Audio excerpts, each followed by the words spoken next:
ஸ்ரீமதே ராமானுஜாய நமகா. புரட்டாசி மாச பிறப்பும் அதோட இந்திர ஏகாதசியின் இணைப்பும் சேர்ந்து இருக்கக்கூடிய இந்த அற்புதமான நாள்ல பிரகலாதனின் சரித்திரத்தை நாம் அனுபவிக்க ஒரு வாய்ப்பை நல்கி இருக்கும் ஹயவதனா தி ஸ்லோகா ஸ்கூலிற்கு அடியேனது நன்றியையும் வணக்கத்தையும் முதலில் தெரிவித்துக் கொள்கிறேன். பிரம்மாவோட 4 மகன்களான சனகர், சனந்தனர், சனாதனர், சனத்குமாரர் அவ 4 பேரையுமே சனகாதி முனிவர்கள் அப்படின்ட்டு நம்ம பொதுவா குறிப்பிடுவா. இந்த 4 பேரும் ஒரு வாட்டி என்ன பண்ணா அப்படின்னாக்க வானவெளியில சஞ்சரித்து கொண்டே அப்படியே வைகுண்டத்தை கடந்து வந்து கொண்டிருந்தார்களாம். இவ்வளவு தூரம் வந்துட்டோமே, பெருமாளையும் தாயாரையும் சேவிச்சுட்டு போயிடுவோம் அப்படின்னு வைகுண்டத்தை நோக்கி அவர்கள் இறங்கினார்கள். அப்போ அந்த இடத்துல அந்த வைகுண்டத்துக்குள்ள போறதுக்கு முன்னாடி 6 தங்க வாசல்களையும் தாண்டி 7வது வாசலை அவ நெருங்கின பொழுது அங்கிருந்த துவார பாலகர்களான ஜெயனும் விஜயனும் அவர்களை தடுத்தார்களாம். தங்களிடம் அனுமதி வாங்காம இந்த 4 முனிவர்களும் உள்ள போறது அந்த ஜெயனுக்கும் விஜயனுக்கும் பிடிக்கல. தடுத்தது முனிவர்களுக்கு பொறுக்கல.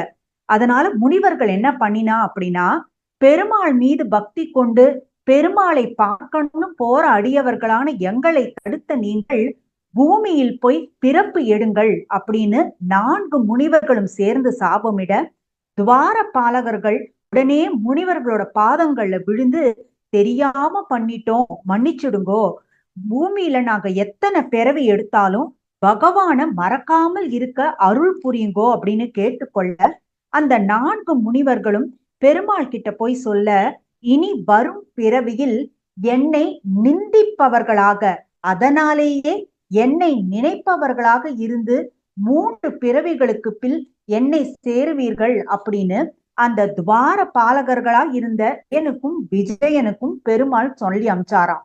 அப்படி அன்னைக்கு அந்த சாபத்தையே வரமா வாங்கிண்டு, வரத்தையே சாபமா வாங்கிண்டு வந்தவாதான் ஹிரண்ய கஷிப்பு, ஹிரண்யாக்ஷன். ஸ்ரீமத் பாகவத பார்க்கும் பொழுது அதுல 7வது ஸ்கந்தத்தில் வரக்கூடிய ஒரு அற்புதமான சரித்திரம் தான் பிரகலாத சரித்திரம்.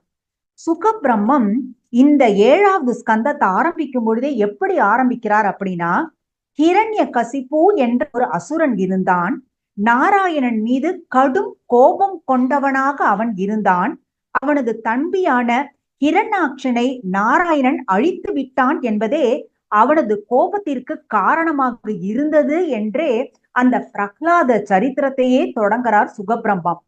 வராக ரூபம் எடுத்து என் தம்பியான ஹிரண்யாக்ஷனை அல்லவா நாராயணன் கொன்றான் என பெருமாள் மீது கோபமும் அதிக வெறுப்பும் கொப்பளிக்க கொந்தளித்து கொண்டிருந்தான் ஹிரண்யகசிப்பு. அசுரர்களை எல்லாரையும் ஒன்றா திரட்டி ஒரு சபை அமைத்து அந்த சபையில் ஒரு சபதம் செய்தானாம் ஹிரண்யகசிப்பு. அதுவும் எப்படிப்பட்ட சபதம் செய்தான் என்றால், தன் கையில் ஒரு சூலத்தை வைத்துக் கொண்டு சபதம் செய்தானாம். என்னன்னு சபதம் பண்ணினா அப்படின்னா, இதோ நான் கையில வச்சுட்டு இருக்கிற இந்த சூலத்தால நாராயணனின் கழுத்தை வெட்ட போறேன். என் தம்பியை அவன் தானே அழித்தான், அதற்கு பழிக்கு பழி தீர்க்க போறேன் அப்படின்னு கொந்தளிச்சுட்டு இருந்தானா ஹிரண்யகசிப்பு. எத்தனையோ அசுரர்கள் பயந்தபடியே அந்த ஹிரண்யகசிப்பு கிட்ட சொல்றா, நீங்க சொல்றது அவ்வளவு சரியா வராது போல் இருக்கே அப்படின்னு சொன்னதுக்கு, மறைமுகமாகவாவது நான் அந்த நாராயணனை அழித்தே தீருவேன், பழிக்கு பழி வாங்குவேன். எப்படி தெரியுமா அசுரர்களே, என் அன்புக்குரியவர்களே, நீங்க எல்லாரும் பூமிக்கு போய் அங்க இருக்கிற நல்லோர்களை பாடாப்படுத்தணும். பெருமாளின் திருமேனின்னு சொல்லக்கூடிய யாகங்கள் நடக்கும் இடங்களை எல்லாம் அழித்து விட்டு வரணும். பூமியில் இருக்கக்கூடிய தபஸ்விகளை, யாகம் செய்பவர்களை, அமைதியாக இருப்பவர்களை, தர்ம வழியில் நடப்பவர்களை நீங்க அழிக்கணும். நல்லோர்களை துன்புறுத்தினால் நாராயணனுக்கு கோபம் வரும். பசுமாடுகள் இருக்கும் இடம், வேதங்கள் ஓதப்படும் இடத்தை எல்லாம் நீங்க கொளுத்தினேள் அப்படின்னா அது அந்த நாராயணனையே கொளுத்தியது போல் ஆகும். அதனால் அவ்விடங்களை எல்லாம் நீங்கள் கொளுத்தி தள்ளுங்கள். யாகத்திற்கு தேவையான விறகுகளை கொடுக்கும் மரங்களை வேரோடு அழித்திடுங்கள். எங்கெல்லாம் யாகம் நடக்கிறதோ அந்த யாகத்தெல்லாம் நடக்க விடாம தடுங்க அப்படின்ட்டு அறிவுரை சொன்னான். அந்த சபையில அவன் சொன்னதை கேட்டு அசுரர்கள் உள்ளுக்குள்ள பயந்தாலும் சரி நீங்க சொன்னபடியே நாங்க பண்றோம் அப்படின்ட்டு அவன்கிட்ட சொன்னான். சொன்ன கையோட அந்த ஹிரண்யகசிபு என்ன பண்ணினா அப்படின்னா, தன்னுடைய பலத்தை தான் மேம்படுத்திக்கணும் அப்படின்றதுக்காகவே பிரம்மாவை நோக்கி கடும் தவம் புரிய புறப்பட்டான். ஹிரண்யகசிபு எந்த போய் தவம் புரிஞ்சான் அப்படின்னா, ஒரு மந்திர மலையின் கீழே போய் தவம் புரிஞ்சானாம். எப்படி அவன் தவம் புரிஞ்சான் அப்படின்னா, அவனை சுற்றி ஒரு கரையான் புற்றே உருவாகி விட்டது.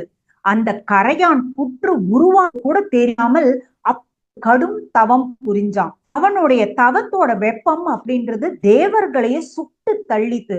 உடனே தேவர்கள் என்ன பண்ணினா அப்படின்னா, பிரம்மா கிட்ட போய் ஹிரண்யன் கடும் தவஸ் பண்ணிட்டு இருக்காங்க, அவன் கேட்கும் வரத்தை கொடுத்து அவனத்தை நிறுத்துங்கள் என பிரம்மாவிடம் தேவர்கள் கேட்க, சரின்னு பிரம்மாவும் ஹிரண் கையில் கமத்தோடு வந்த பிரம்மா அந்த கமண்டலத்தில் இருந்த நீரை எடுத்து புற்றின் மீது தெளித்த பிறகு அந்த புற்று கரைந்து ஹிரண்யகசிபுவே புற்றை விட்டு வெளியே வந்தானாம்.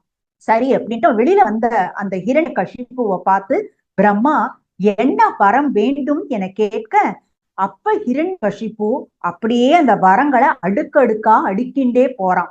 ஏன்னா நாம கடும் தவம் புரிஞ்சிருக்கோம், அதுல நாம கேட்கக்கூடிய வரத்தை நிச்சயமா பிரம்மா அழிப்பார் அப்படின்ற ஒரு தைரியம் அவனுக்குள்ள பிறந்தது. அதனால அவன் கேட்டான் அப்படின்னா, உங்களால் படைக்கப்பட்ட என் பொருளாலும் எனக்கு மரணம் வரக்கூடாது, என் வீட்டுக்குள்ளேயும் வரக்கூடாது, வீட்டுக்கு வெளியேயும் வரக்கூடாது, பகல் நேரத்திலும் வரக்கூடாது, இரவு நேரத்திலும் வரக்கூடாது, எந்த ஆயுதத்தாலும் எனக்கு மரணம் வரக்கூடாது, பூமியிலோ வானத்திலோ வரக்கூடாது. ந நரேஹ ந மிருரபி அப்படின்னா தேவனாலும் மனிதனாலும் மிருகத்தாலும் வரக்கூடாது. இது தவிர அசுரர்கள் நாகர்கள் போன்றவர்களாலும் எனக்கு மரணம் நேரக்கூடாது. உயிருள்ள பொருளாலும் வரக்கூடாது, எல்லா பொருளாலும் வரக்கூடாது என்றானாம். எல்லாத்துக்கும் சரி சரின்னு தலையாட்டின்றே இருந்தார். ரொம்ப சந்தோஷமாயிடுது ஹிரண்யகசிபுவுக்கு. தான் கேட்ட வரத்துக்கெல்லாம் சரி சரின்னு பிரம்மா சொல்லிட்டாரே அப்படின்னு சந்தோஷமா என்ன பண்ணினா அப்படின்னா, மூலத்தை எடுத்துக்கொண்டு பூமியில் இருக்கக்கூடிய காரிய வைகுண்டத்திற்கு போனானா ஹிரண்யகசிபு. ஒரு காரியம் ஆகணும் அப்படின்னா காரியத்திற்கு நாம இந்த பூலோகத்துல போகணும்னு சொல்வா. ஏன்னா அந்த இடத்துலதான் பெருமாள் நாராயணன் இருப்பார் அப்படின்ட்டு. ஹிரண்யகசிபு அந்த காரிய வைகுண்டத்திற்கு போய் பெருமாளை தேடுன்னு தேடினானா. அந்த இடத்துல நாராயணன் இல்ல. சுத்தி இருந்தவாள்லாம் சொன்னாலாம், ஹிரண்யகசிபு உன்னை பார்த்துதான் பெருமாள் பயந்து போய் எங்கேயோ ஒளிஞ்சுட்டார் அப்படின்னு அவள்லாம் சொன்னாலாம். ஆனா இவனுக்கு காரணம் பெருமாள் ஏன் அந்த இடத்துல இல்ல அப்படின்னா, பெருமாள் ஹிரண்யகசிபுவின் ஹிருதயத்துக்குள்ளேயே ஒளிஞ்சுட்டு இருந்தாராம். ஏன்னா என்ன இருந்தாலும் அகங்காரம் ஜாஸ்தியா இருக்கு அவனுக்கு. அதனால அவன் தன்னுடைய இதயத்துக்குள்ளேயே எதையும் தேட மாட்டான் அப்படின்ற தைரியத்துல அவனுடைய ஹிருதயத்துக்குள்ளேயே போய் ஒளிஞ்சுட்டு இருந்தாராம் பெருமாள். சரி, என் கண்ணுக்கு அந்த பெருமாள் தெரியவே இல்லை, அதனால இந்த உலகத்தையே பெருமாள் இல்லைன்னு முடிவு பண்ணிட்டான் ஹிரண்யகசிபு. என்ன பண்ணினா அந்த சந்தோஷத்துல இல்ல அந்த வெற்றி அகங்காரத்துல அப்படின்னா, 3 உலகங்களையும் வென்று தானாகவே மன்னனாக வாக்கை சூடினான் ஹிரண்யகசிபு. தேவர்கள், முனிவர்கள், பக்தர்கள் எல்லோருமே அந்த ஹிரண்யகசிபுவின் ஆட்சியால, அகங்கார ஆட்சியினால ரொம்ப கஷ்டப்பட்டுட்டு இருந்த சமயம். அந்த தேவர்கள் மனசால நாராயணனை சேவித்து வேண்டிக் கொண்டார்களாம். என்னன்னு பேசினா அப்படின்னா, பெருமாளே இந்த ஹிரண்யகசிபுவோட கொடுமை தாங்கவே முடியலையே, எப்படியாவது எங்களை மீட்டேன், இவனுக்காக பயந்து நாங்களும் ஒளிஞ்சுட்டே இருக்கோம், எங்களாலையும் வெளியில வர முடியல, எங்களாலையும் எந்த விதமான தர்ம காரியங்களையும் பண்ண முடியல, நீதான் எங்களை மீட்டு கொடுக்கணும் அப்படின்னு தேவர்கள் வேண்டிக் கொண்டிருக்கும் பொழுது அசரீரியாக நாராயணன் பேசினானா. என்ன பேசினா அப்படின்னா, கவலையே பட வேண்டாம், நீங்க ஹிரண்யன் செய்யற அத்தனை அட்டூழியங்களையும் நான் பார்த்துட்டுதான் இருக்கேன், சரியான காலம் ஒரு நேரம் வரும் வரை நீங்க எல்லாரும் பொறுமையா காத்திருக்கணும் அப்படின்னு நாராயணன் சொன்னாராம். அந்த காலம் எப்போ பெருமாளே வரும், எவ்வளவு காலம்தான் நாங்க காத்துட்டு இருக்கிறது? பல காலமாக இந்த மாதிரிதான் காத்துட்டே இருக்கோம். ஆனா அவனுடைய அட்டூழியம் சிறிதளவு கூட குறையாமல் இருக்கே அப்படின்னு தேவர்கள் கேட்ட பொழுது பெருமாள் சொன்ன ஒரு அற்புதமான ஸ்லோகம் அந்த ஸ்ரீமத் பாகவதத்துல இருக்கு. அது என்ன அப்படின்னா, யதா தேவேஷு வேதேஷு கோஷு விப்ரேஷு சாதுஷு தர்மே மயீச்ச வித்வேஷா சவா ஆஷு வினஷ்யதி அப்படின்னா, அது ஒருவன் தேவேஷு தேவேஷு அப்படின்னா தெய்வத்தை நிந்திக்க ஆரம்பித்தாலோ, வேதேஷு அப்படின்னா வேதத்தை பழித்து பேசினாலோ, கோஷு அப்படின்னா பசுமாட்டை தாக்கினாலோ, விப்ரேஷு அப்படின்னா வேதம் கற்றவர்களை துன்புறுத்தினாலோ, சாதுஷு பக்தர்களை கஷ்டப்படுத்தினாலோ, தர்மேஷு அதர்ம வழியில் சென்றாலோ, சக்தி கொடுக்கும் என்னையே வெறுத்தாலோ அவன் வெகு சீக்கிரமாக அழிய போகிறான்னு அர்த்தம் அப்படின்னு பெருமாள் அவளுக்கெல்லாம் சொல்லிக்கிறார். அதே போல ஒரு பரம பக்தனிடம் அவசாரப்பட போகிறான், அப்பொழுது நான் அவனை அழிப்பேன். ஹிரண்யன் எத்தனை வரங்கள் வாங்கி இருந்தாலும் சரி, அதை பத்தி எல்லாம் நீங்க யாரும் கவலைப்பட வேண்டாம். அவனுக்கு பிரஹ்லாதன் அப்படின்ற ஒரு பரம நாராயண பக்தன், என்னுடைய பக்தன் மகனாக பிறக்க போகிறான். அந்த பிரஹ்லாதனிடம் இவன் அபச்சாரப்படத்தான் போகிறான். அப்பொழுது நானே அவதாரம் செய்து ஹிரண்யனை அழிப்பேன் அப்படின்னு சொல்லி சமாதானப்படுத்தி அனுப்பிச்சாராம் பெருமாள்.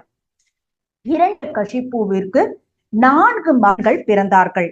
அந்த 4 மகன்களின் பேரையும் ஸ்ரீமத் பாகவதம் நம்ம சொல்றது.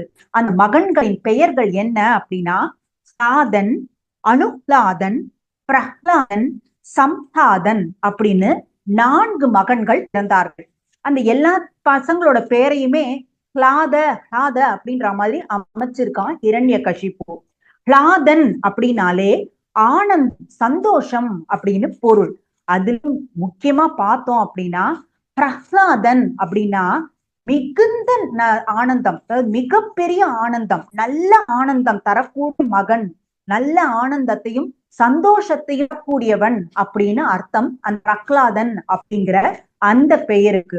அந்த பிரஹ்லாதன் எப்படி வளர்ந்தான் அப்படின்னா, அவனுடைய அப்பாக்களுக்கும் மீதி இருக்கக்கூடிய அந்த சகோதரர்களுக்கும் நேர்மாறாக வேதம் போதுபவர்களை மதிப்பவனாகவும், உண்மையை மட்டுமே பேசுபவனாகவும், நற்குணங்கள் நிரம்பியவனாகவும், எல்லாரிடத்திலும் அன்பு காட்டுபவனாயும் வளர்ந்தானாம் அந்த பிரஹ்லாதன்.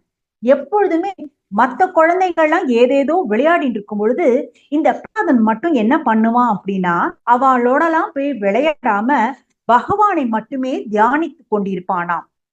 பெருமாள் எப்பொழுதும் தன்னுடனேயே இருப்பதாக உணர்ந்து கொண்டிருப்பான். எல்லா வேலைகளிலும் சரி, எல்லா வேலைகளிலும் சரி, எப்பொழுதுமே பெருமாள் என் கூடவே இருக்கார் அப்படின்னு நினைச்சுட்டே இருப்பானா அந்த பிரஹ்லாதன். திடீர்னு பெருமாளோட லீலைகளை நினைச்சுட்டு அவனே அழுவானா, திடீர்னு அந்த கிருஷ்ணனின் லீலைகளெல்லாம் நினைச்சு அவனே சிரிச்சுப்பானா. இப்படியே இருந்துட்டே வந்தான் அந்த பிரஹ்லாதன். பிரஹ்லாதனை ஒரு நாள் குருகுலத்துக்கு அனுப்ப வேண்டிய வந்தது. குருகுலம் ஏன்னா ஹிரண்யகசிபுவும் சரி, அவ சேர்ந்த அந்த குலம் சரி அசுர குலம் தான். குருகுலத்திற்கு அனுப்பி பிரஹ்லாதனுக்கும் மற்ற குழந்தைகளைப் போலவே அசுர நீதிய கத்து கொடுக்கணும் அப்படின்னு முடிவு பண்ணினான் ஹிரண்யகசிபு. அதனாலேயே அந்த குருகுலத்துல சண்டா மகர் அப்படின்னு 2 பேர் தான் அந்த குருகுலத்தில் இருக்கக்கூடிய ஆசிரியர்களா குருக்களா இருந்தா. அவ கிட்ட இந்த பிரஹ்லாதனை அனுப்பி வச்சான் ஹிரண்யகசிபு. மற்ற அசுர குழந்தைகள் அங்கதான் படிச்சா, அதனால வேற வழியே இல்லாம பிரஹ்லாதனும் அங்கதான் படிக்கணும் அப்படின்றதுனாலயே அதே அந்த பள்ளிக்கு அனுப்பிச்சு வச்சான். அங்க என்ன சொல்லி தருவா அந்த குருகள் அப்படின்னாக்க, ஹிரண்யாய நமஹா அப்படின்ற பாடத்தை மட்டுமே தான் எல்லோரும் தொடர்ந்து ஜபிக்கணும், ஏதான் சொல்லணும் அப்படிங்கறத மட்டுமே தான் பால பாடமா அங்க சொல்லி கொடுப்பா. அது மட்டும் இல்லாம ஹிரண்யனின் பெருமைகளை மட்டுமே அங்க பாடமா நடத்த ஆரம்பிச்சா. பிரஹ்லாதன் மட்டும் என்ன பண்ணுவான் அப்படின்னா, அங்க அந்த சண்டா மர்கர்கள் ஹிரண்யாய நமகா அப்படின்னு சொல்லும் பொழுது பிரகலாதன் மட்டும் நமோ நாராயணாய நமோ நாராயண அப்படின்னே சொல்லிண்டே இருப்பானா. ஆனா சத்தம் போடாம அந்த மந்திரத்தையும் அந்த திருநாமாவையும் அவன் சொல்லிண்டே இருப்பானா. மற்ற பாடங்கள் அவ அந்த அசுர நீதியை பத்தி பாடங்கள்லாம் நடத்தும் பொழுது காது கொஞ்சமும் வாங்கிக்காம பெருமாளை பத்தின ஸ்மரணையிலேயே இருப்பானா பிரகலாதன். எனக்கு ரொம்ப நாள் ஆச்சு நம்ம குழந்தைய குருகுலத்துக்கு அனுப்பிச்சு வச்சோமே, அந்த பையன் எப்ப படிக்கிறான் என்னெல்லாம் கத்துன்னு இருக்கான்னு பாக்கணும்ட்டு ஆசை. அதனால என்ன பண்ணினான் அப்படின்னா, அந்த சண்டா மர்கர்களை கூப்பிட்டு என் பையன் பிரகலாதனை கூட்டிட்டு வாங்கோ, அவன் கிட்ட நான் சில கேள்விகளை கேட்டு அவன் உங்க குருகுலத்தை என்னெல்லாம் படிச்சு புரிஞ்சுட்டு இருக்கான்னு பாக்குறேன் அப்படின்னாராம். சரி, நாம ரொம்ப நாளா அசுர நீதிகள்லாம் நடக்கும், ஹிரண்யாய நமகா அப்படிங்கிற அந்த ஒரு மந்திரத்தையும் எல்லா குழந்தைகளை போல பிரகலாதனுக்கும் சொல்லி கொடுத்தோம். அதனால நம்ம தைரியமா பிரகலாதனை அழைச்சிட்டு வரலாம் அப்படின்னு சொல்லிட்டு சண்டனும் மர்கனும் அந்த பிரகலாதனை அழைச்சிட்டு வந்தா. தம் மடியில உட்கார வச்சுட்டு பிரகலாதனை ரொம்ப ஆசையா ஹிரண்யகசிப்பு பார்த்துட்டே கேட்டானா, என்ன கண்ணா உனக்கு குருகுல வாசம் பிடிச்சிருக்கா? ஆசிரியர்கள்லாம் உன்கிட்ட அன்பா இருந்துக்கிறாளா?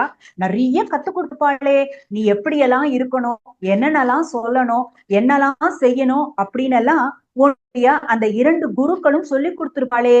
சரி, ஒரே ஒரு விஷயம் நீ சொல்லு பார்க்கலாம், இந்த உலகத்திலேயே மிக சிறந்த விஷயம் எதுன்னு சொல்லு அப்படின்னு ஹிரண்யகசிப்பு கேட்க, அதற்கு பிரகலாதன் சொன்னானா, அப்பா, ஸ்ரீமன் நாராயணனோட 2 திருவடிகளையும் கெட்டியா பிடிச்சுண்டு அவனையே சரணடைந்து அவனையே நாம் தியானிக்க வேண்டும்.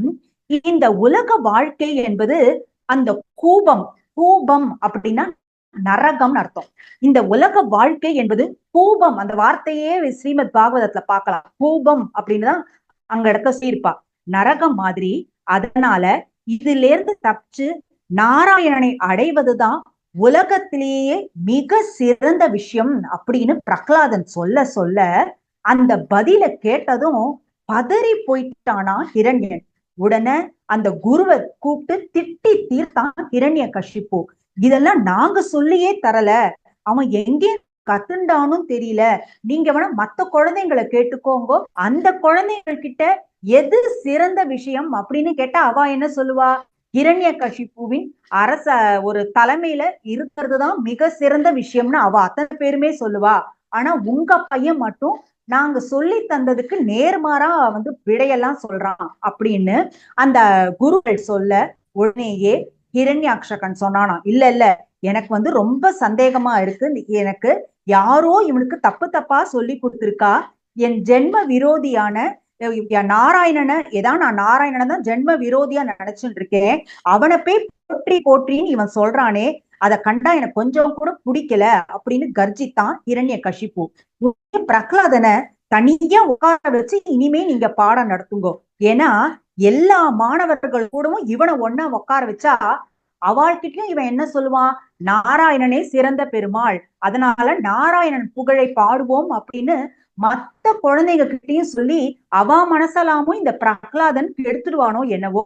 அதனால இவனை தனியா உட்கார வச்சு அசுர நீதிகளை இவனுக்கு தனியா சொல்லி பாடம் நடத்துங்கோ அப்படின்னு ஹிரண்யன் சொல்ல, சரின்னு அந்த சண்டை மர்க்கர்களும் அதே மாதிரி அவனை மிரட்டி உருட்டி பிரகலாதனுக்கு தனியா உட்கார வச்சு அசுர நீதிகளையே அசராம பாடங்களா சொல்லி கொண்டே வந்தாளாம்.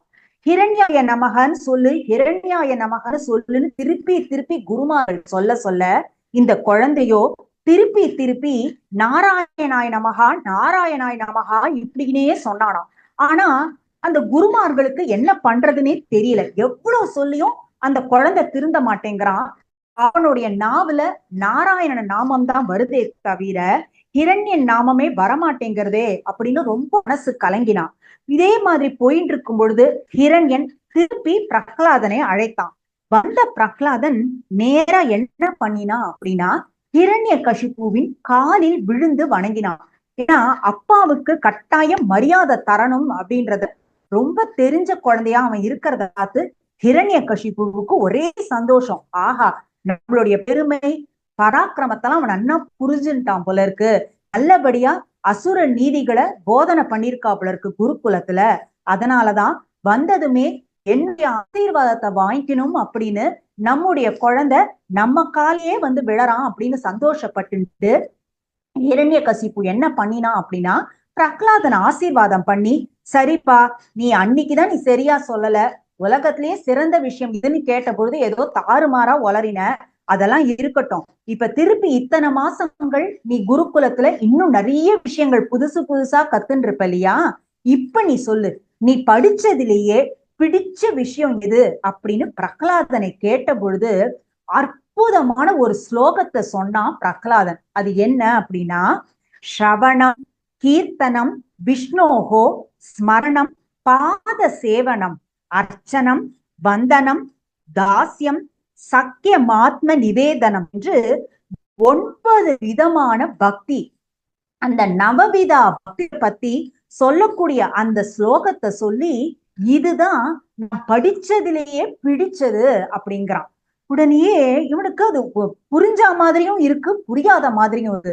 சரி அப்படின்ட்டு அவனே மேல சொல்ல ஆரம்பிக்கிறான். அது என்ன அப்படின்னா, ஸ்ரவணம் பெருமாளை பத்தி அதிகமா காதால நிறைய கேட்டு செய்யும் பக்தி. அததான் நாம எல்லாருமே இப்ப தொடர்ந்து 3 நாட்களாக ஸ்ரீமத் பாகவத ஸ்மரத்தின் வழியா சிரவணத்தின் வழியா நம்ம செஞ்சுட்டு இருக்கோம். அதே மாதிரி கீர்த்தனம் பெருமாளோட நாமங்களை திரும்பி திரும்பி சொல்லி செய்யக்கூடிய பக்தி தான் கீர்த்தனம் அப்படிங்கிற பக்தி. அடுத்தது ஸ்மரணம் பெருமாளை பத்தியே தியானம் செஞ்சு பண்ணிட்டு இருக்கக்கூடிய பக்தி. பாத சேவனம் அப்படின்னா பாதத்திற்கு கைங்கரியம், திருவடிக்கு கைங்கரியம்னு எடுத்துக்கலாம். அப்படி இல்லை அப்படின்னா திருமாலின் அடியார்களுக்கு செய்யும் தொண்டு அப்படிங்கிறதும் ஒரு விதமான அந்த பாத சேவன பக்தி தான்.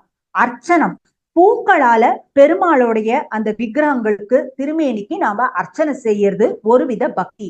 வந்தனம் எங்கெல்லாம் பெருமாளை பத்தின அந்த திருநாமாக்களை சொல்றவாளை பாக்குறோமோ அல்லது கோவில் கோபுரத்தை பாக்குறோமோ அந்த இடத்துல எல்லாம் விழுந்து சேவித்தல் அப்படிங்கிறதும் ஒரு வித பக்தி.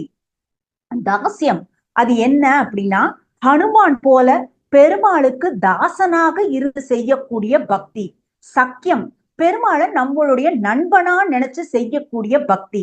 கடைசியா வர்றது ஆத்ம நிவேதனம், சரணாகதி செய்யாட்டி நாம பெருமாளே உன் சரணமே கதி அப்படின்னு இருக்கக்கூடிய பக்தி. இதையெல்லாம் பண்ணிட்டா போதும். அப்படி இல்லைன்னா இந்த நவவிதா பக்தியில 1 பக்தி பண்ணினா கூட போதும்பா, நிச்சயமா பகவானை அடையலாம் அப்படின்னு சொன்னானா அந்த குழந்தை பிரகலாதன். உடனே கோபம் வந்தது ஹிரண்யகசிபுவுக்கு. மடியிலிருந்து பிரகலாதனை சூலத்தோட உடனே வாங்கோ அப்படின்னு அழைச்சு, இங்கேயே என் கையிலேயே கொன்று விடுங்கள் அப்படின்னு அன்னைக்கு ஆணையிட்டான் ஹிரண்யகசிபு. உடனே இவன் சொன்னான் அப்படிங்கிறதுக்காகவே அசுரர்கள் அத்தனை பேருமே சூலத்தை கொண்டு வந்தா, சூலத்தை கொண்டு வரும் பொழுது கூட பயப்படாம இந்த குழந்தை நாராயணா நாராயணா நாராயணா நாராயணான்னு தொடர்ந்து நாராயணனின் திருநாமத்தை உச்சரிச்சுட்டே இருக்கும் பொழுது கொண்டு வந்த அந்த சூலம் அப்படின்றதை முழுங்கி கீழே விழுந்து என்ன பண்ணினா, சரி யானைகளை கொண்டு வருவோம் அப்படின்னு சொல்லிட்டு அஷ்டத்தி கஜங்கள் அப்படின்னு சொல்லக்கூடிய 8 யானைகளை கொண்டு வந்து அந்த குழந்தை பிரகலாதனை மிதிக்க செய்தான். ஆனா பலம் பொருந்த யானை என்பதும் நாராயணனின் நாமத்திற்கு முன்னால் பலம் இழந்து நின்றன அந்த யானைகள்.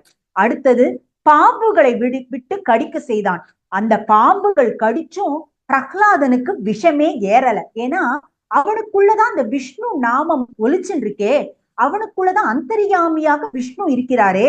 அப்படி இருக்கும் பொழுது அந்த சர்ப்பத்தின் விஷம் என்பது எப்படி ஏறும் அந்த குழந்தைக்குள்ள? அடுத்தது பில்லி சூன்யம் வச்சு பார்த்தான், மலையிலிருந்து தள்ளி விட்டானாம்.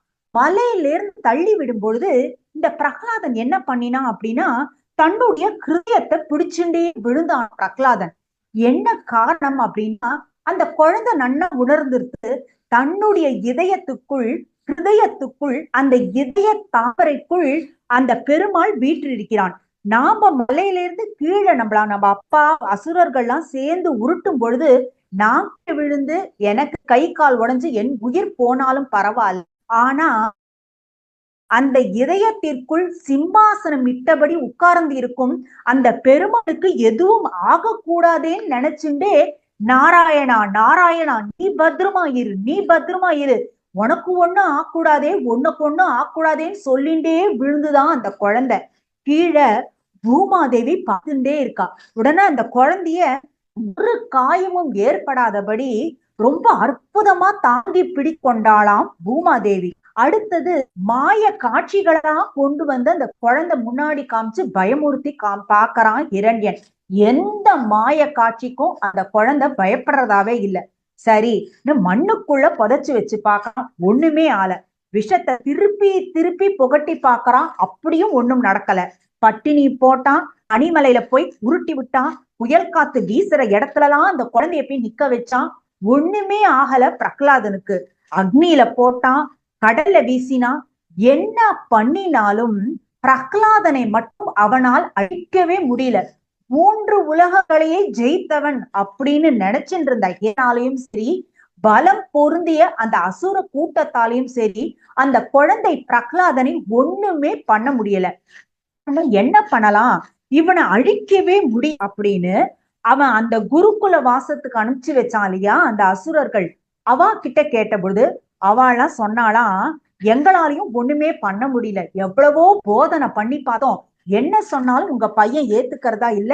என்னுடைய அப்பாவான சுக்கராச்சாரியார் இருக்கார் பாருங்கோ, அவர் நிறைய மந்திரம் தந்திரம் எல்லாம் தெரிஞ்சவர், அவர் வந்துட்டார் அப்படின்னா இவனை நிச்சயமா அழிக்க முடியும் அப்படின்னு சண்டாமர்கர்கள் சொன்னாராம். அது மட்டும் இல்லாம அவ என்ன சொன்னா அப்படின்னா, எங்களுடைய அப்பாவான சுக்கராச்சாரியார் வெளியூர் போயிருக்கார், அவர் வர வரைக்கும் என்ன பண்றோம் அப்படின்னா, பிரகலாதனை குருகுலத்திலேயே வருண பாசத்தால கட்டி வைக்கிறோம், நிறைய உபதேசம் பண்ணி பாக்குறோம். சுக்கராச்சாரியார் வந்துட்டார் அப்படின்னாக்க அவர் நிச்சயமா அசுர நீதியை போதிச்சு போதிச்சு இல்ல வேற ஏதாவது மந்திர தந்திரம் பண்ணியாவது பிரகலாதனை அழித்தே தீருவார் அப்படின்னு அந்த குருக்கள் சொல்லி, அந்த 2 குருக்களும் திரும்பவும் பிரகலாதனை அந்த குருகுலத்துக்கே ஆசிண்டு போய் வச்சு கட்டி போட்டா. அந்த சுட்டி பிரகலாதனை எவ்வளவோ உபதேசம் பண்ணி பார்த்தா இந்த சண்டா மர்க்கர்கள் பிரகலாதனுக்கு, ஆனா என்ன பண்ணியும் அந்த குழந்தைய ஒண்ணுமே பண்ண முடியல.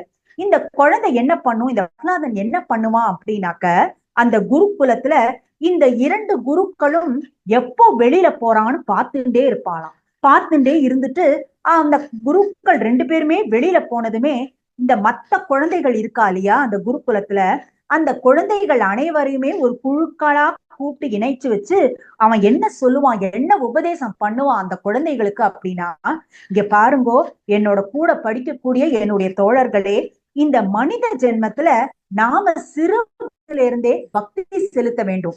ஏன் அப்படின்னா, நம்மளுடைய வாழ்க்கையில பாதி ஆயுச ஏதேதோ பண்ணி நம்ம வீணாக்கிடுறோம். பக்தி வளர என்ன செய்யணும் தெரியுமா, அடியார்களின் பாத தூளியில் நீராடினால் பக்தி ஏற்படும் அப்படின்னு சொன்னானாம் பிரகலாதன். இந்த பாதுகா சகஸ்ரத்தோட முதல் ஸ்லோகத்தை சுவாமி தேசிகன் எப்படி ஆரம்பிக்கிறார் அப்படின்னா, சந்த ஸ்ரீ ரங்க பிருத்விஷ சரண திராண சேகராகா ஜெயந்தி புவன திராண பத பங்கஜ ரேணவகா அப்படின்னு ஆரம்பிப்பார் சுவாமி தேசிகன். என்னன்ட்டு அதோட அர்த்தம் அப்படின்னா, ஸ்ரீ ரங்கநாதனுடைய பாதுகைகளை தங்கள் சிரசில் ஸ்ரத்தையுடன் தரித்து கொள்ளும், அதாவது வைத்துக் கொள்ளும் பெரியோர்களுடைய திருவடி தூள்கள் உலகம் அனைத்தையுமே உஜ்ஜீவிக்க செய்கின்றன அப்படின்னுதான் அந்த பாதுகா சகஸ்ரத்தையே ஆரம்பிச்சிருப்பார் தேசிகர்.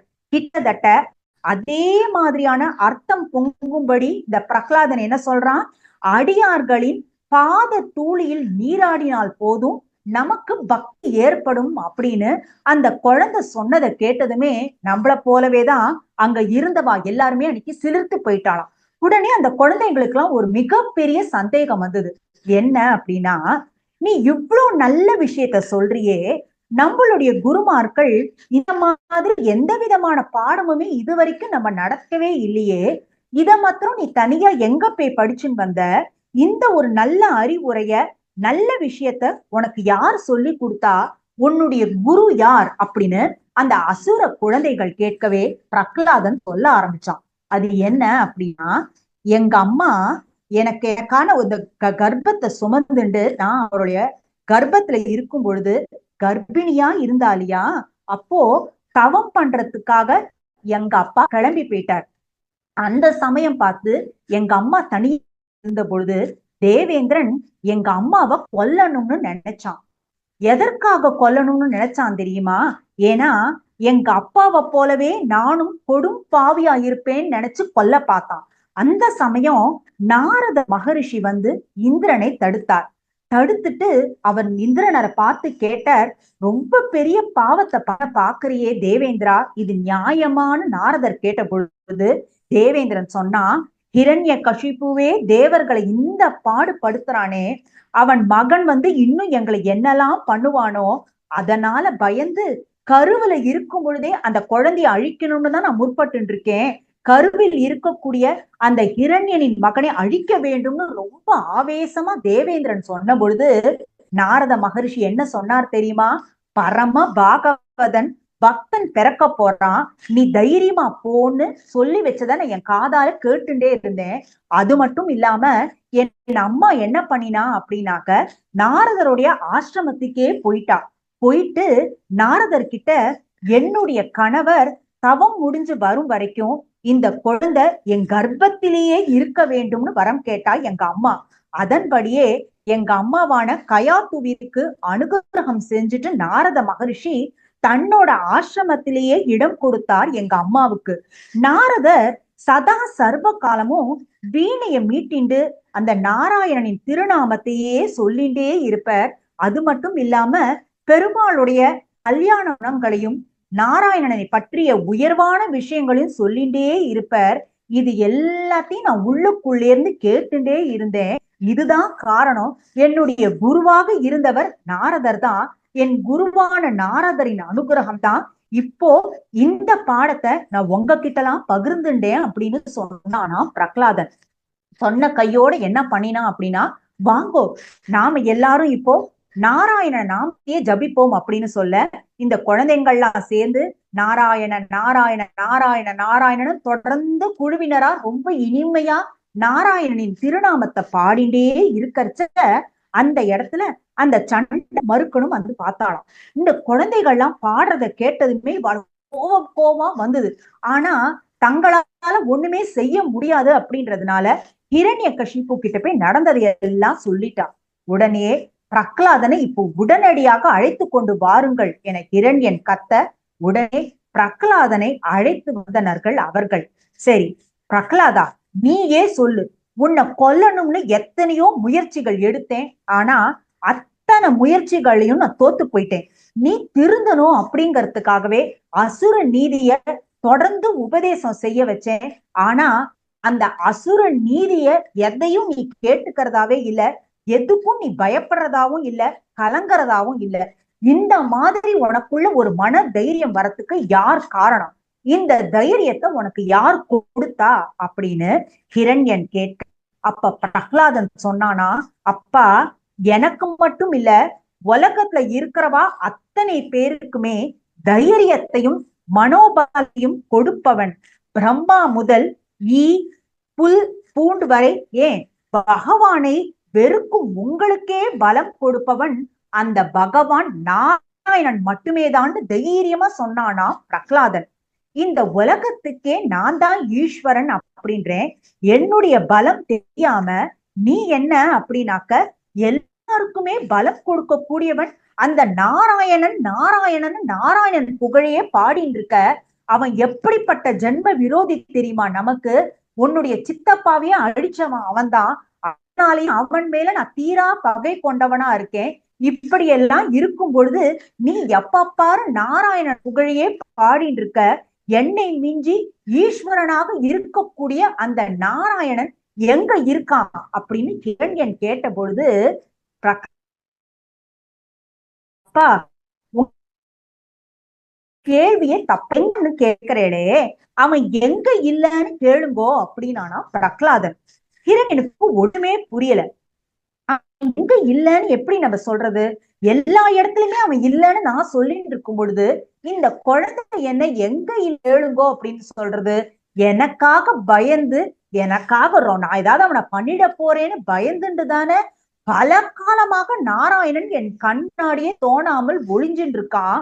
அப்படி இருக்கவனை பார்த்து அவன் எங்கே இல்லை என்று கேளுங்கள் இந்த குழந்தை சொல்றதே அப்படின்னு சொல்லிட்டு அந்த ஹிரண்யன் என்ன பண்ணினா அப்படின்னாக்க, சரி நீ சொல்ற இல்லையா அவன் எங்க இல்லைன்னு நீ கேட்க சொல்ற இல்லையா, சரி நம்முடைய அரண்மனையில இவ்வளவு தூண்கள் இருக்கு, இதுல ஒரே ஒரு தூண், இந்த ஒரு தூணை, இந்த தூணுக்குள்ள நீ சொல்லக்கூடிய அந்த நாராயணன், நீ சொல்லக்கூடிய அந்த ஹரி இருக்கானான்னு சொல்லு அப்படின்னு ஹிரண்யகசிப்பு கோபமாக கேட்ட பொழுது, அவனே பார்த்து கட்டிய தூண் இல்லையா, அதனால அந்த இடத்துக்குள்ள நிச்சயமா பகவான் இருக்க மாட்டான் அப்படிங்கிற நம்பிக்கையில ஹிரண்யகசிப்பு அந்த கேள்வியை கேட்டான். ஆனா அதற்கு அந்த பிரகலாதன் என்ன சொன்னான் அப்படின்னா, ஸ்தம்பே திருஷ்யத்தே, அதாவது அந்த தூணையே சேவிச்சானாம் பிரகலாதன். ஏன் தூணை சேவிச்சான் அப்படின்னாக்க, அந்த தூணுக்குள்ள நாராயணனையே பார்த்தானாம் பிரகலாதன். பார்த்துட்டு பெருமாள் அந்த இடத்துல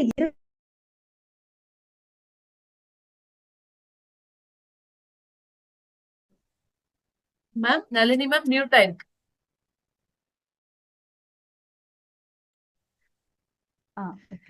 எதுல இருந்து மியூட் ஆச்சுன்னு தெரியல எனக்கு.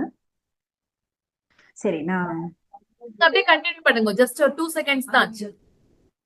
ஓகே.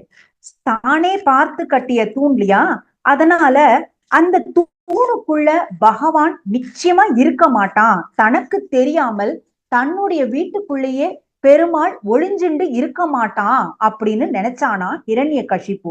ஆனா இந்த குழந்தை என்ன பண்ணித்துனாக்க, அந்த தூணை பார்த்து ஸ்தம்பே திருஷ்யத்தே அப்படின்னு வணங்கி நிக்கிறது. சரி இந்த தூணில் உன்னுடைய பெருமாள் இருக்கானான்னு பாப்போம் அப்படின்னு சொல்லிட்டு என்ன பண்ணினா அப்படின்னா, என் ஹரி என காப்பாற்றுவார், என்னுடைய நாராயணன் எனக்குள் இருந்து எனக்கும் பலத்தை தருகிறார், உனக்கும் பலத்தை தருகிறார் அப்படின்னு எல்லாம் நீ ரொம்ப காலமா சொல்லிட்டு இருக்க, உன்னை நானும் மலையிலேருந்து உருட்டி விட்டு பார்த்தேன், தீயில நிக்க வச்சு பார்த்தேன், விஷம் கொடுத்து பார்த்தேன், என்ன பண்ணினாலும் எங்க கண்ணுக்கு தெரியாத ஒரு சக்தி இது நாள் வரைக்கும் உன்னை காப்பாத்திட்டு இருந்தது, எல்லாம் கரெக்ட் தான். ஆனா இன்னைக்கு நான் என்ன பண்ண போறேன் அப்படின்னா, என் கையில் இருக்கக்கூடிய இந்த கத்தியை கொண்டு உன் கழுத்தை நான் வெட்ட போறேன். அப்போ இந்த தூண்ல இருக்கான் அப்படின்னு சொல்ற இல்லையா உன்னுடைய நாராயணன், ஸ்தம்பே திருஷ்யத்தே அப்படின்னு இந்த தூணுக்குள்ளேயே நான் என்னுடைய பகவானை பார்க்கிறேன்னு சொல்ற இல்லையா, அப்படிப்பட்ட பகவான் என்ன பண்ணட்டும், என் கையில இருக்கக்கூடிய இந்த கத்திய பார்த்து உன்னை காப்பாத்துறதுக்காக அந்த தூணில் இருந்து வரட்டும். அப்படி ஒருவேளை உன் பெருமாள் வந்துட்டான் அப்படின்னா நிஜமாகவே நாராயணன் இந்த உலகத்தில் இருக்கிறான், அவன்தான் எல்லாருக்குள்ளும் இருந்து பலத்தை கொடுக்கிறான் அப்படின்றத ஒத்துக்கிறேன் அப்படின்னு சொன்னபடியே ஹிரண்யகசிப்பு என்ன பண்ணினா அப்படின்னாக்க, நேரா அந்த கத்திய ஓங்கி அந்த குழந்தையோட கழுத்து கிட்ட கொண்டு வந்தானா. அந்த தூணில் பகவான் இருக்கிறாரப்பா இருக்கிறாரப்பான்னு தொடர்ந்து இந்த பிரகலாதன் துளியும் கலங்காம சொல்லிண்டே இருக்க இருக்க ஹிரண்யன் என்ன பண்ணா, அந்த கத்திய கொண்டு வந்து முதல்ல குழந்தைய கட்ட நீட்டினான். அதுக்கு முன்னாடி என்ன பண்ணா, இந்த குழந்தை எப்ப பாரு இந்த தூணை காட்டி காட்டி அங்க பெருமாள் இருக்கான் பெருமாள் இருக்கான் சொல்றதே, முதல்ல அது உள்ள பெருமாள் இருந்தான் அப்படின்னா அந்த வெளியிலிருந்து அந்த பெருமாள் வரட்டும் அப்படின்ற ஒரு கோபத்தோட தன்னுடைய முஷ்டியால தூணை ஓங்கி குத்தினானா ஹிரண்யன். அவன் குத்தியதுமே ஒரு பெரிய ஒலி, இதுவரைக்கும் அவன் கேட்காத ஒரு பெரிய ஒலி கேட்டதாம். எங்கும் உளன் ஹரி என்ற பிரகலாதனின் வாக்கை மெய்ப்பிக்க வேண்டும் என்பதற்காகவே, சர்வ வியாபகன் என்பதை நிரூபிக்க வேண்டும் என்பதற்காகவே அங்கே நரசிங்க மூர்த்தியாக தோன்றினான் பெருமாள். ததைவ, அதாவது அந்த நேரத்தில், தஸ்மின் நினதோ, அந்த தூணில் வந்த பெரிய சத்தத்தை கேட்டு எல்லோருமே பயப்பட தூணை பிளந்து கொண்டு சத்தம் எங்கிருந்து வந்ததுன்னு ஹிரண்யகசிப்பு பார்க்க உக்ரமாக நரசிங்க பெருமாள் வெளியில் வந்தார்.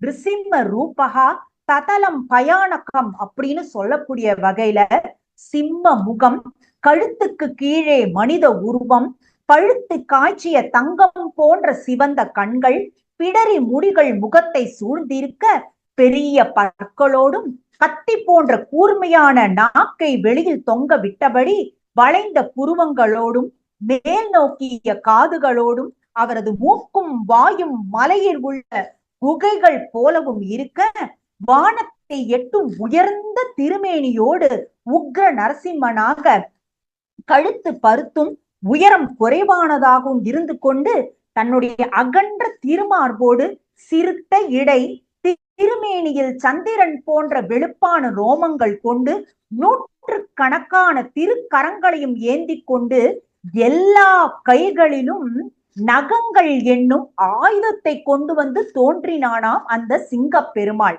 ஹிரண்யனை பிடித்து நிலப்படிக்கு கொண்டு போய் தன் மடியில வச்சு நகங்களாலேயே கிழித்து தள்ளினானாம்.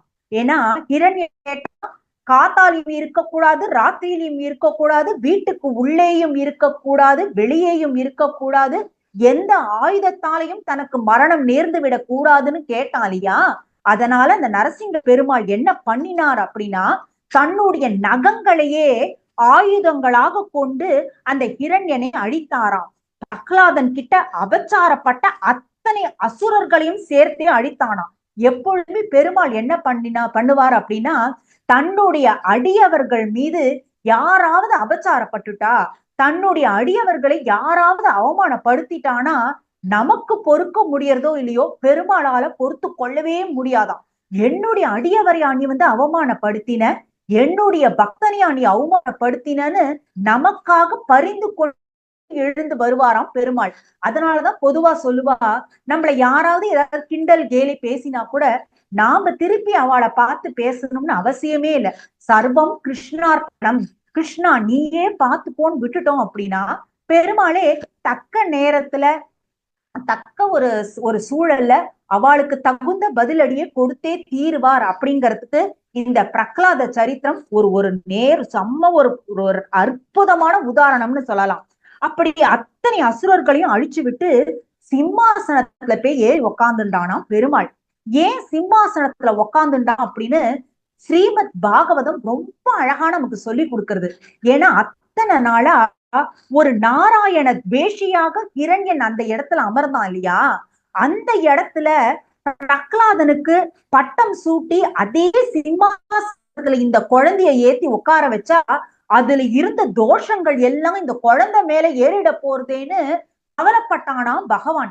ஏன்னா இந்த குழந்தையோ ஒரு பிரகலாதனாக, நல்ல ஒரு அற்புதமான விஷ்ணு பக்தனாக, நாராயண பக்தனாக இருக்கும் பொழுது நாராயண துவேஷி உட்கார்ந்த இடத்துல இந்த குழந்தை உட்கார்ந்தது அப்படின்னா அந்த தோஷம் அந்த குழந்தை மேல எங்கேயான பற்றிக்க கொள்ள போறதேன்னு பயந்து பெருமாள் என்ன பண்ணினா அப்படின்னா, அந்த தோஷங்கள் எல்லாம் களைய வேண்டும் என்பதற்காகவே தான் முதலில் அந்த சிம்மாசனில் அமர்ந்து விட்டு அதற்கப்புறமா பிரகலாதனை கூப்பிட்டு அந்த இடத்துல அவனை உட்கார வச்சு பட்டாபிஷேகம் செய்து கொள்ளட்டும் என நினைத்தானாம் கருணாகர சாகரனாக இருக்கக்கூடிய அந்த பெருமாள்.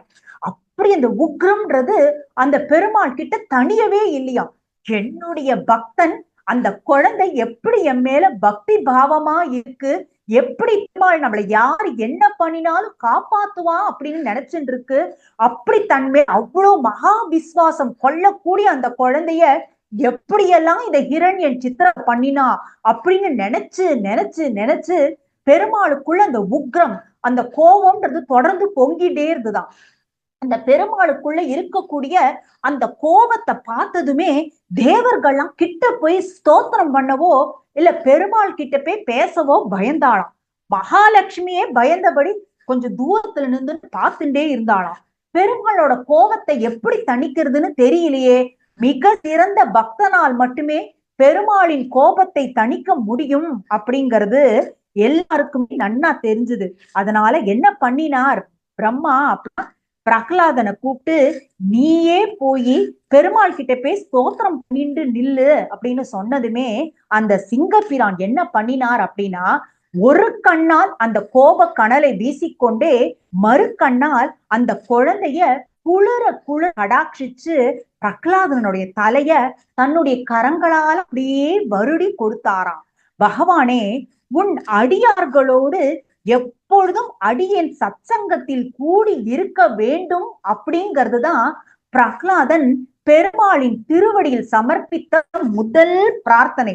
நாமும் இன்னைக்கு என்ன பண்ணணும் அப்படின்னா, இந்த பிரகலாத சரித்திரம் கேட்டுட்டே இருக்கும் பொழுது மானசீகமா இந்த ஏகாதசி நன்னாள் இன்னைக்கு, அது மட்டும் அல்லாமல் இந்த புரட்டாசி மாசம் இன்னைக்குதான் பிறந்திருக்கு. திருமலை அப்பவடியில் சரணடைந்து நாம என்ன பெருமாள் கிட்ட கேட்டுக்கணும் அப்படின்னா, வேற என்ன வேணாலும் கேட்டாலும் கிடைக்கும், கேட்காமல் இருந்தாலும் கிடைக்கும். ஆனா எப்பொழுதுமே உன்னுடைய சத்சங்கத்தில் இருக்கும்படி உன்னுடைய திருநாமா ஒலிக்கும் இடங்களில் எல்லாம் உன் மீது பக்தி செலுத்தக்கூடிய பக்தர்கள் இருக்கக்கூடிய அந்த சத்சங்கத்தில் என்னை இணைத்து விடு பெருமாளே அப்படின்னு அந்த திருமலை அப்பனின் திருவடியிலும் சரி, அந்த லட்சுமி நரசிம்மரின் திருவடியிலும் சரி, பிரகலாதனை போல நாமும் நம்முடைய பிரார்த்தனையை இன்னைக்கு செலுத்துவோம். உடனே பெருமாள் என்ன பண்ணினாராம், சரிப்பா, எப்பொழுதுமே நீ சத்சங்கத்திலேயே கூடி இருக்கக்கூடிய ஒரு அற்புதமான வரத்தை உனக்கு அருள்றேன், உனக்கு வேறு என்ன வரம் வேண்டும் கேளு அப்படின்னு நரசிம்மரே வாய் திறந்து கேட்ட பொழுது அந்த குழந்தை சொல்லித்தான் எவ்வளவு பெரிய பாடம் பாருங்கோ. என்ன கேட்டுது அப்படின்னா, பெருமாளே உன்கிட்ட நீ எனக்கு இந்த வரத்தை கொடு, நீ எனக்காக இத கொடு, உன்னுடைய சிறந்த பக்தன், பக்தி பண்ணிருக்கேன் இல்லையா, அதற்கு பரிசா நீ இத கொடுன்னு நான் உன்கிட்ட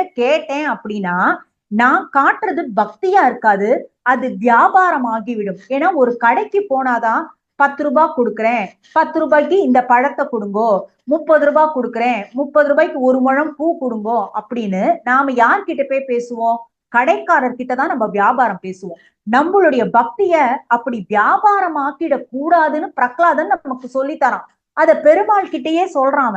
என்ன அப்படின்னாக்க, எனக்கு எந்த வரமுமே உன்கிட்ட கேட்க விருப்பமே இல்ல பெருமாளே, என்னைக்குமே உன்கிட்ட வரம் என்பதை கேட்காமல் கூடிய அந்த மனநிலையை மட்டுமே எனக்கு நீ வரமாக அருள்வாய் அப்படின்னு பிரகலாதன் பெருமாளை பார்த்து சொன்னானாம். உடனே பெருமாள் ரொம்ப சந்தோஷப்பட்டுட்டாராம். இப்படி நீ கேட்கறியாதா, பரவாயில்ல, நீ கேட்காமலேயே உனக்கு நான் வரங்களை அள்ளித்தரேன்னு சொல்லிட்டு பெருமாள் என்ன பண்ணார் அப்படின்னா, மனுவோட ஆட்சி காலம் முடிகிற வரைக்கும் அசுரர்களுக்கு எல்லாம், ஏன்னா அசுர குலத்துலதான் அந்த குழந்தை பிறந்திருக்கு, அசுரர்களுக்கு எல்லாம் நீயே நல்ல மன்னனாக இருப்பாய். அது மட்டும் இல்லாம அசுர குலம் இதுவரைக்கும் செய்ய தவறிய விஷயங்களான யாகம் யஜ்யம் இதெல்லாம் பண்ணி ஆகிய என்னையே இப்பூ உலகில் நீ தைரியமாக ஆராதிப்பாய், இறுதியில என்னுடைய திருவடியை அடைஞ்சு மோட்சமும் பெறுவாய்னு பகவான் திருவாய் மலர்ந்து வரம் அருளினானாம். உடனேயே பெருமாள் தனக்கு வரம் கொடுத்துட்டார். ரொம்ப சந்தோஷம், ரொம்ப நன்றின்னு சொல்லாம, பெருமாளே நீ இவ்வளவு வரங்களை நான் கேட்காமலே நீ கொடுத்திருக்கியா, அதனால ஒரே ஒரு விஷயம் மட்டும் நான் உன்கிட்ட கேட்டுக்கிறேன், அது எனக்காக நான் கேட்டுக்கலப்பா, என்னுடைய அப்பாவுக்காக நான் கேட்டுக்கிறேன். அது என்ன தெரியுமா, என்னுடைய அப்பா உன்னுடைய பெருமைய சரியா தெரிஞ்சுக்காததுனாலதான் நிறைய தப்புக்களை பண்ணிட்டார். அவருக்கும் எனக்கு கிடைச்சாலே, எனக்கு நான் கர்ப்பத்துல இருக்கும் பொழுதே, நான் கர்ப்ப வாசத்துல இருக்கும் பொழுதே நாரத மகரிஷின்னு ஒரு அற்புதமான குரு கிடைச்சார் இல்லையா, எங்க அப்பா பாவம், அவருக்கு சரியான குரு கிடைக்கல, அதனால உன்னுடைய பெருமைகள்ங்கிறது அவருக்கு தெரியாம போச்சு, அதனால எங்க அப்பாவை தயவு செஞ்சு மன்னிச்சுடு, அதனாலேயே அவர் பல பாவங்களை பண்ணிட்டார், தயவு செய்து அவரை மன்னித்து விடு பெருமாளேன்னு இரு கூப்பி அந்த பிரகலாதன் கேட்க, உடனே பெருமாள் என்ன பண்ணினார் அப்படின்னா, பிரகலாதா உனக்கு மட்டுமே அல்ல, இனி உனக்கு மேலே இருக்கக்கூடிய 7 தலைமுறை, உனக்கு கீழே இருக்கக்கூடிய 7 தலைமுறை, நடுவே இருக்கக்கூடிய 7 தலைமுறை என 21 தலைமுறையையும் நீ ஏற்கனவே உன்னுடைய இந்த பிறப்பினாலும் சரி, நீ செஞ்சுட்டு இருந்த பக்தியினாலும் சரி, ஏற்கனவே நீ தூய்மையாக்கிட்ட பிரகலாதா. உன்னை மகனா பெற்றான் இல்லையா, அதனாலேயே ஹிரண்யகசிபு உன் அப்பா என்னைக்கோ தூய்மையாக்கிட்டார், அவர் பண்ண பாவங்களையும் நான் மன்னிச்சுட்டேன், ஏன்னா உன்னை மகனா பிறத்து வச்சிருக்கான் அப்படின்னா நீ ஆனந்தத்தை அவனுக்கு தரணுங்கிறதுக்காகவே உன்னுடைய பேரையே அவன் பிரகலாதன்னு வச்சிருக்கான் அப்படின்னா, நிஜமாகவே நீ பல வழிகளிலும் உன் அப்பாவுக்கு எது நிரந்தர ஆனந்தமோ, எது நிரந்தர செல்வமோ, அந்த ஆனந்தத்தையும் அந்த செல்வத்தையும் நீ சம்பாதிச்சுட்டு கொடுத்துட்ட, அதனாலேயே அவன் பண்ணின அத்தனை பாவங்களும் என்றோ மறைந்து விட்டது.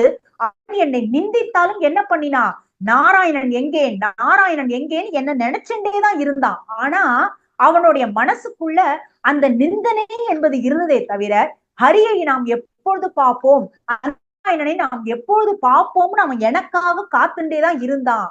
அதனால எப்பொழுதுமே அவனுக்குள்ள அந்த ஹரி அப்படின்றது தெரிஞ்சோ தெரியாமலோ இருந்துட்டேதான் இருந்தது. அவனும் நான் தூய்மையாக்கி விட்டேன் அப்படின்னு பெருமாள் சொன்னாராம். ரிஷிகள் எல்லாரும் பிரகலாதனுக்கு பட்டாபிஷேகம் செய்து வச்சா அன்னியிலிருந்து அந்த ராஜ்ய பரிபாலனம் அப்படிங்கறத ரொம்ப அற்புதமா நடத்தினானா பிரகலாதன். அன்னியிலிருந்து அவனை சுத்தி எப்பொழுதுமே அந்த ஹரி நாமம், அந்த நாராயண திருநாமம் எப்பொழுதுமே ஒலித்து கொண்டே இருக்கும்படியும் பார்த்து கொண்டே இருந்தானாம் பிரகலாதன். இந்த பிரகலாத சரித்தத்தை இன்னைக்கு நிஜமாவே ஒரு ஏகாதசி திருநாளும் புரட்டாசி பிறந்து இருக்கக்கூடிய இந்த நல்ல நாள்லயும் பெருமாள் நம்மளை எல்லாம் கேட்க வச்சிருக்கார் அப்படின்னா அது நிச்சயமா அந்த பெருமாளின் கிருபா கடாட்சத்தால மட்டுமே நடந்திருக்கக்கூடிய ஒரு விஷயம். ஏன்னா என்னைக்கு வேணா இந்த தேதி அமைஞ்சிருக்கலாம், நம்ம என்னைக்கு வேணா பிரகலாத சரித்தம் கேட்டிருக்கலாம். ஆனா ஒரு ஏகாதசி நன்னாள் அன்னைக்கு நாம எல்லாருமே இந்த பிரகலாதனோட சரித்தத்தை கேட்கணும் அப்படின்னு எவ்வளவு பரிவு கொண்டு பெருமாள் நம்மளெல்லாம் இன்னைக்கு இதை கேட்க வச்சிருக்காரு பார்த்தேளா. அதுதான் அந்த பெருமாளுடைய அந்த கருணை கடாட்சம் அப்படின்றது. அதுதான் ஏன்னா அவன் மேல நாம பக்தி பண்ணணும்னு நினைச்சா நம்மளால பண்ண முடியாதான். இந்த ஜீவன் நம்மை வந்து சேரணும், இந்த ஜீவனை நாம எப்படியாவது கரை ஏத்தணும்னு அந்த பெருமாளை என்ன பண்றான், தான் திருவுள்ளம் கொண்டு தன்னுடைய திருவடியை நமக்கு காட்டுறான். தன்னுடைய திருவடியை அவன் எப்படி காட்டுறான் அப்படிங்கிறத நம்ம உணரலாம். அப்படின்னா அவனுடைய திருநாமாவை நம்மள அப்பப்போ சொல்ல வைக்கிறான். அவனுடைய இந்த திருக்கதைகள் இன்னைக்கு நாம பிரகலாத சரித்தத்தை அனுபவிச்சுட்டு இருக்கோம் அப்படின்னா அவனுடைய திருக்கதைகளை அனுபவிக்க அவனே நமக்கு வழியும் விழியும் காட்டி கொடுக்கிறான். இப்படியெல்லாம் நமக்கு காட்டி கொடுத்து கொண்டிருக்கக்கூடிய பெருமாள் நம்மள நிச்சயம் கை விடவே மாட்டான் அப்படிங்கிறதுக்கு இந்த நாளும் ஒரு சாட்சி. எப்போ ஒரு ஏகாதசி நாள் அன்னைக்கு ஒரு அற்புதமான அந்த பெருமாளுடைய பரம பக்தனின் சரிதத்தை நம்மளையெல்லாம் அவன் கேட்க வச்சிருக்கானோ, என்ன கஷ்டங்கள் வாழ்க்கையில வந்தாலும் சரி நம்மள பெருமாள் கை விடவே மாட்டான் அப்படிங்கிறதுக்கு இன்னைக்கு நாம அனைவரும் சேர்ந்து கேட்ட இந்த பிரகலாத சரித்தம் ஒரு சாட்சி. நாளைக்கு கஜேந்திர மோட்சம் நாம எல்லாருமே கேட்க இருக்கோம். நாளைக்கு துவாதசி திருநாள். அந்த துவாதசி திருநாள் புரட்டாசி மாசம் 2வது நாள் அன்னைக்கு அந்த கஜேந்திரன் அப்படிங்கிற அந்த யானைக்கு பெருமாள் எப்படியெல்லாம் அனுகிரகம் பண்ணார் அப்படிங்கிற சரித்தத்தை நாம நாளைக்கு கேட்க இருப்போம். நாம நாளைக்கும் திரும்பவும் கூடி இருந்து குளிர்வோம் இந்த பாகவத சப்தாகத்தின் வழியாக. மீண்டும் இந்த ஒரு அற்புதமான வாய்ப்பை அமைத்து கொடுத்த ஹயவதனா குழுவிற்கு அடியேனது நன்றியையும் வணக்கத்தையும் தெரிவித்துக் கொள்கிறேன். திருமதி ஜனனி சுந்தர் அவர்களுக்கும் அடியேனது கோடானு கோடி நன்றியை தெரிவித்துக் கொள்கிறேன். நாளை மீண்டும் பாகவத சப்தாகத்தில் இணைவோம். நன்றி, வணக்கம். ஸ்ரீமதே ராமானுஜாய நமஹா. ஸ்ரீமதே ராமானுஜாய நமஹா.